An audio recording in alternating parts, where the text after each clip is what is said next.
2023 marque un changement chez Ski-Doo. On a l'introduction de la plateforme G5 et pour les amateurs de motoneige de montagne, Ski-Doo l'a amené sur la plateforme Summit. Donc, difficile de le cacher, c'est la nouvelle plateforme Gen 5. Ce qui est intéressant, c'est que Ski-Doo a décidé de l'amener en comme deux plateformes. Donc, une plus pour le sentier, puis celle-là de montagne vraiment spécifique, adaptée avec des caractéristiques qui sont vraiment importantes pour la montagne. À ce niveau-là, au niveau du carénage, on le voit bien, c'est beaucoup plus réduit. Donc, l'empreinte, quand on arrive dans la traînée dans la neige, donc on arrive en side-hill, beaucoup moins de restrictions au niveau des panneaux latéraux et aussi à l'arrière de la motoneige. À ce moment-là, on garde notre énergie, beaucoup moins d'efforts requis. Ça, c'est vraiment adapté dans la montagne.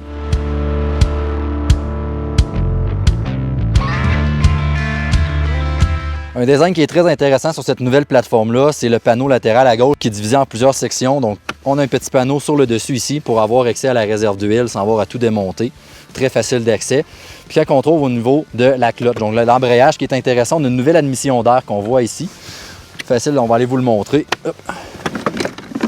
Donc vraiment au niveau de l'intérieur ici, on voit vraiment l'admission d'air qui se fait par l'extérieur. Donc au lieu de réutiliser la chaleur, souvent l'air du moteur qui est très chaud, à ce moment-là, on va vraiment venir tirer l'air frais de l'extérieur pour garder notre courroie le plus froid possible, avoir une belle source d'alimentation d'air frais. Puis à ce moment-là, on devrait avoir moins de bris pour la courroie.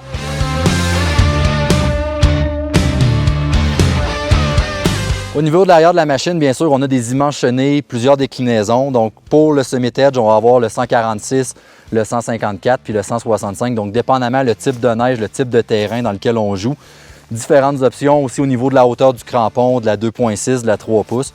Donc, il y a vraiment différentes options qui est possible de ce niveau-là. Quand on regarde à l'arrière, on a aussi, sur le Summit Edge, c'est intéressant, on a la petite bavette. Donc, vraiment là, très ouvert. À ce moment-là, ça projette la neige facilement. Encore une fois, c'est pour limiter la traînée, mais aussi favoriser l'évacuation de la neige. Aspect très important sur le Gen 5, c'est la modification au niveau des marchepieds. Ils sont beaucoup plus effilés, moins larges. Là, on parle d'un 3 pouces total, plus vers l'intérieur, donc encore une fois, moins de traînée. Puis aussi au niveau de l'évacuation de la neige, ça a été revu. Donc moins d'accumulation de neige, de glace, meilleure grippe au niveau des bottes sur le marchepied.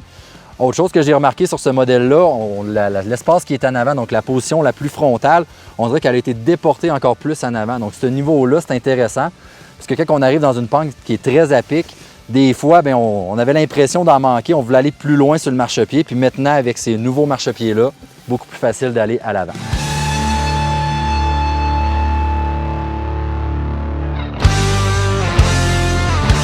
Ce qui est vraiment intéressant avec le modèle Summit Edge, c'est qu'il va être disponible en saison. On bénéficie de, bien sûr, la nouvelle plateforme REV Gen 5, du moteur 850, de plein de beaux petits features qui est intéressant dessus, puis on se retrouve avec une machine qui est extrêmement efficace en montagne.